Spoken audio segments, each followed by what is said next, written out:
निस्वार्थता स्वार्थांधों को भी प्रभावित करती है। पृष्ठ 20 से पढ़कर सुनाते हैं। पुस्तक देखन में छोटे लगे घाव करें गंभीर। भाग 3, लेखक श्री राम शर्मा आचार्य। आइए सुनते हैं। कश्मीर के सुल्तान जैनुलाब्दीन का स्वास्थ्य खराब रहने लगा। उनके शरीर में एक फोड़ा निकल आया। कितने ही चिकित्सकों ने उसे देखा, इलाज किया, पर लाभ बिल्कुल न हुआ। सुल्तान का कष्ट बढ़ता ही जा रहा था। अनेक उपचारों के बाद भी वह फोड़ा घटने और ठीक होने का नाम ही न लेता था।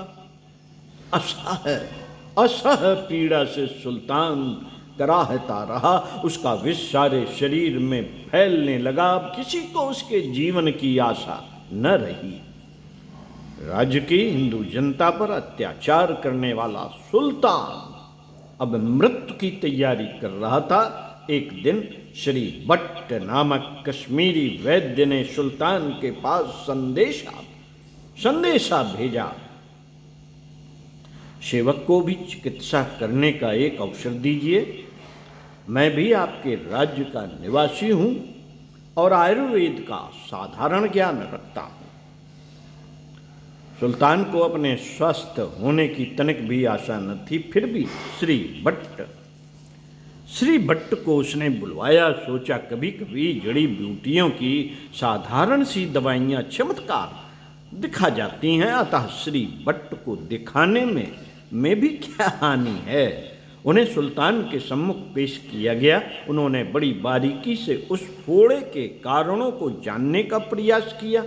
विभिन्न चिकित्सकों द्वारा किए गए इलाज का पता किया और अंत में बड़े विश्वास के साथ प्रयोग करने के लिए कई औषधियां दी।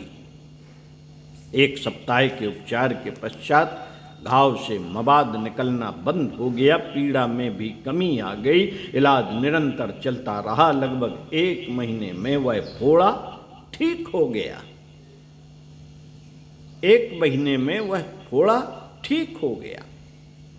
जो सुल्तान हर समय अशांत और दुखी रहता था, अब सुख की नींद सोने लगा।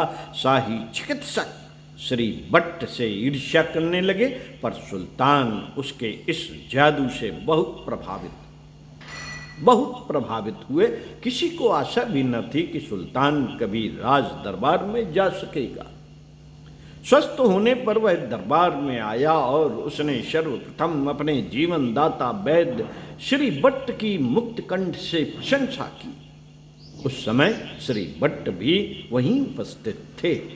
दरबारियों के सम्मुख सुल्तान ने मुँह मांगा इनाम देने का आश्वासन दिया, पर श्री भट्ट टस्से-मस न हुए। उस गरीब ब्राह्मण को धन संपदा के प्रति तनिक भी लगाव न था, अतः मांगता भी क्या।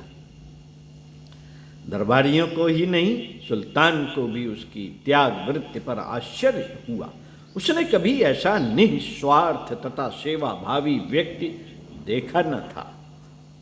सुल्तान की बातें सुनकर श्री भट्ट के मन में किसी प्रकार का विकार उत्पन्न न हुआ। वह तो मौन होकर सुल्तान की सब बातें सुनते रहे। उन्होंने सोचा कहीं ऐसा न हो कि मेरे मौन रहने का दरबारियों द्वारा गलत अर्थ लगाया जाए, अतः उन्होंने अपनी बात कहना उचित समझा। सुल्तान को संबोधित करते हुए कहा, बादशाह, मैं ब्राह्मण हूं, मेरी आवश्यकताएं बहुत कम हैं। जीविकोपार्जन के लिए थोड़े धन की आवश्यकता पड़ती है। मुझे धन, स्वर्ण या अन्य किसी प्रकार की संपत्ति की आवश्यकता नहीं। सुल्तान को समझते देर न लगी कि श्री भट्ट कुछ और कहना चाहता है। संभवतः संकोचवश अपनी बात नहीं कह पा रहा है, अतः सुल्तान ने पुनः निवेदन किया, आपने मुझे जीवन दान दिया है, मैं आपका ऋणी हूं, अतः आपसे यही आग्रह है कि अपनी बात आप स्पष्ट रूप से कह दें।